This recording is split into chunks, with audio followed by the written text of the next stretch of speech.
ಪ್ರಿಯ ವೀಕ್ಷಕರೇ ನಮಸ್ಕಾರ.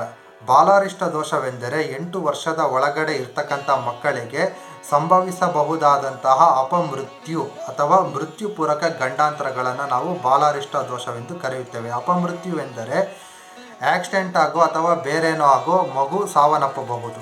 ಮೃತ್ಯುಪೂರಕ ಗಂಡಾಂತರಗಳು ಅಂತ ಹೇಳಿದರೆ ವಿಚಿತ್ರ ರೀತಿಯಲ್ಲಿ ಮಗುವಿಗೆ ಆರೋಗ್ಯ ಸಮಸ್ಯೆಗಳು ಕಾಣಿಸ್ಕೋಬಹುದು.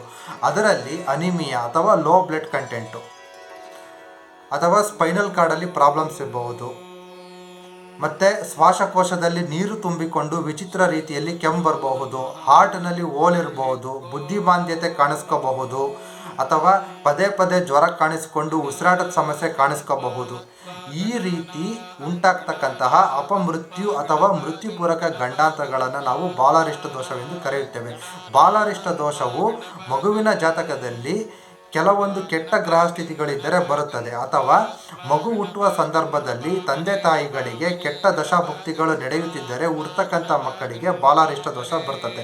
ಬಾಲಾರಿಷ್ಟ ದೋಷಕ್ಕೆ ಸಂಬಂಧಪಟ್ಟಂತೆ ಕೆಲವೊಂದು ಮುಖ್ಯ ಪ್ಲಾನೆಟರಿ ಕಾಂಬಿನೇಷನ್ಸ್ಗಳನ್ನು ನಾನು ಮುಂಬರುವ ಸಂಚಿಕೆಯಲ್ಲಿ ನಾನು ನಿಮಗೆ ತಿಳಿಸ್ತೇನೆ. ಅಲ್ಲಿವರೆಗೂ ನಿಮಗೆ ನಮಸ್ಕಾರ.